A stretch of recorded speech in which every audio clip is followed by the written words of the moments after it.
پشاور صوبہ خیبر پختونخوا کا دارالخلافہ اور پاکستان کا چھٹا بڑا شہر، تاریخی لحاظ سے جنوبی ایشیا کے قدیم ترین شہروں میں شمار ہوتا ہے۔ ماہرین کے مطابق 7000 سال پرانی تہذیب کے آثار یہاں پائے جاتے ہیں۔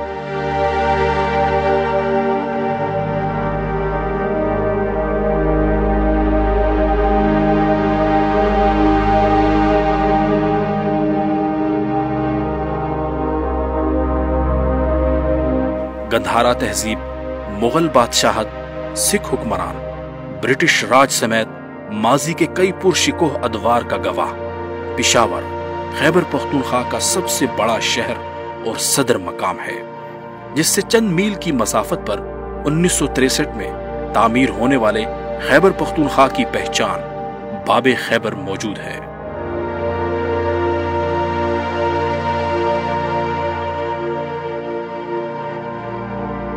اور علاقے کی پہچان کی بات کی جائے تو باب خیبر سے پشاور کی جانب آتے ہوئے پاکستانی 1000 کے نوٹ پر موجود تصویر کا نظارہ آپ کو ملے گا۔ 1913 میں سرخ اینٹوں سے برطانوی دور میں تعمیر کی گئی اسلامیہ کالج کی 300 ایکڑ رقبے پر محیط عظیم الشان عمارت، جو علاقے میں علم کی پیاس بجھانے میں صف اول کا کردار ادا کر رہی ہے۔ اندرون شہر پشاور کی بات کی جائے تو اس سے قبل 15 ایکڑ سے زائد رقبے پر پھیلا 95 میٹر اونچائی پر مشتمل بھاری بھرکم قلعہ بالا حصار پشاور کی رونق دوبالا کیے اپنے وجود کے ساتھ موجود ہے۔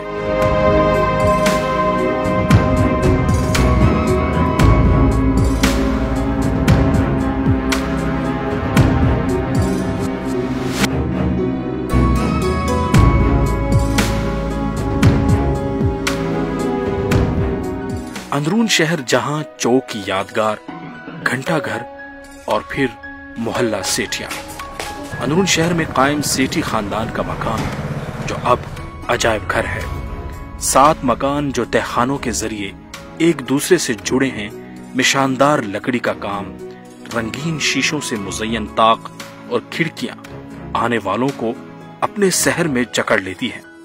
فن تعمیر کا شاندار نمونہ جو 19ویں صدی کے آخر میں مکمل کیا گیا۔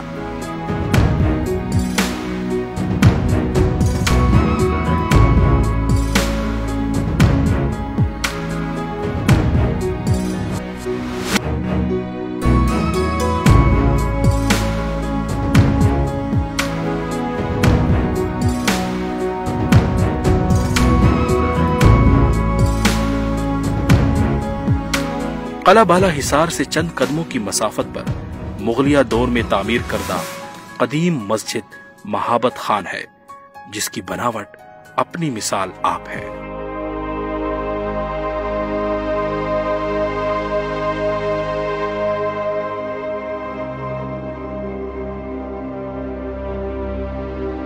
پشاور میں قہوے کی بات نہ کی جائے تو زیادتی ہوگی۔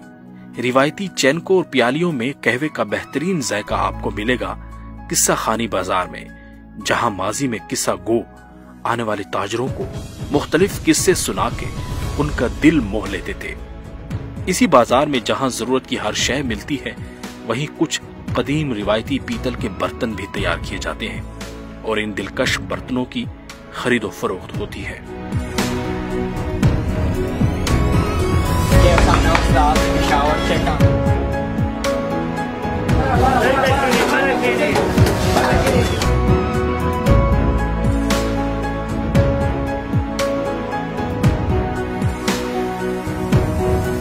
مختلف روایات و ثقافت کا امین یہ پشاور شہر، جہاں کے پہناوے کو عالمی سطح پر پہچانا جاتا ہے، جس میں پشاوری چپل نمایاں ہے۔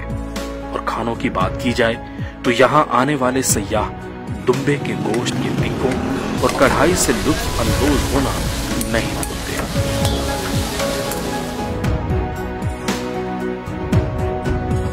پختون ثقافت اور ہندکو ثقافت سے متاثر پشاور شہر زیادہ تر مسلمان آبادی پر مشتمل ہے، تاہم سکھوں کی بڑی تعداد کے علاوہ مسیحی، ہندو اور دیگر مذاہب کے افراد بھی مقیم ہیں، جو اپنے اپنے مذاہب کی آزادی سے پیروی کر رہے ہیں۔ تاریخی طور پر یہاں قدیم گرجا گھر، گردوارے اور مندر ماضی کے پرشکوہ دور کی یاد دلاتے ہیں۔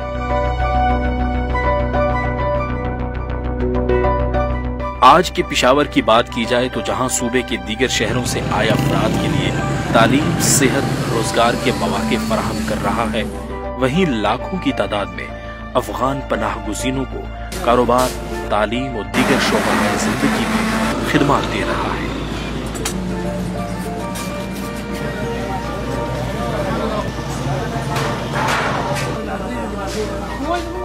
1950 سے قائم پشاور یونیورسٹی صوبے کی تعلیمی ضروریات کو آج بھی شہر میں قائم مستند تعلیمی ادارے پورا کر رہے ہیں۔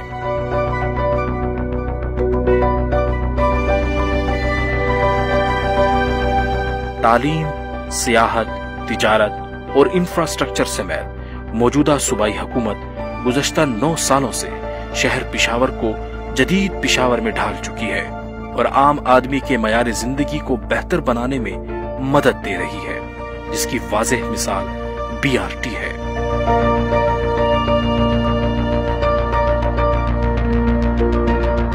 پشاور بس ریپڈ ٹرانزٹ ایک ایسا بہترین عوامی منصوبہ جسے صوبائی حکومت نے شروع کیا، پشاور کے رہائشیوں کے لیے ایک اچھا ٹرانسپورٹ سسٹم دیا۔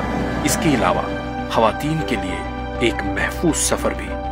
ماحول دوست بسوں میں آرام دہ سہولیات سے مزین سفر اس سے قبل کے ادوار میں ممکن نہیں ہوا، حکومت خیبر پختونخوا نے ممکن بنا دیا۔ جدید پشاور کی بات کی جائے تو آج گرین بیلٹس اور مختلف جگہوں پر نصب آرائشی نمونوں نے شہر کا نقشہ ہی یکسر بدل دیا۔ حکومتی کاوشوں کے باعث تجارتی سرگرمیاں اپنے عروج پر ہیں۔ عالمی برانڈز کی لمبی فہرست جس میں ملبوسات، شوز، کاسمیٹک سمیت الیکٹرانکس مصنوعات اور انٹرنیشنل فوڈ چینز نمایاں ہیں۔ جدید طرز زندگی کا خواب پشاور کے باسیوں کے لیے اب حقیقت میں بدل رہا ہے۔ حکومت خیبر پختونخوا کی کوششوں سے روایتی اور فرسودہ نظام تبدیل ہو رہا ہے، جس کی کئی مثالیں ہیں، جن میں ایک water and sanitation services company بھی ہے۔ اس کے علاوہ صوبہ بھر کے لیے طبی خدمات دینے والے بہترین ادارے جنہیں عالمی سطح پر سراہا گیا ہے موجود ہیں، اور پشاور نئی ٹیکنالوجی کے استعمال میں نئے منازل طے کر رہا ہے۔ اس کے علاوہ کھیل و ثقافت سمیت ہر شعبے میں اربوں روپے مالیت کے منصوبوں سے شہر پشاور کی تقدیر بدل رہی ہے۔ بدل چکا ہے پشاور، بدل رہا ہے خیبر پختونخوا۔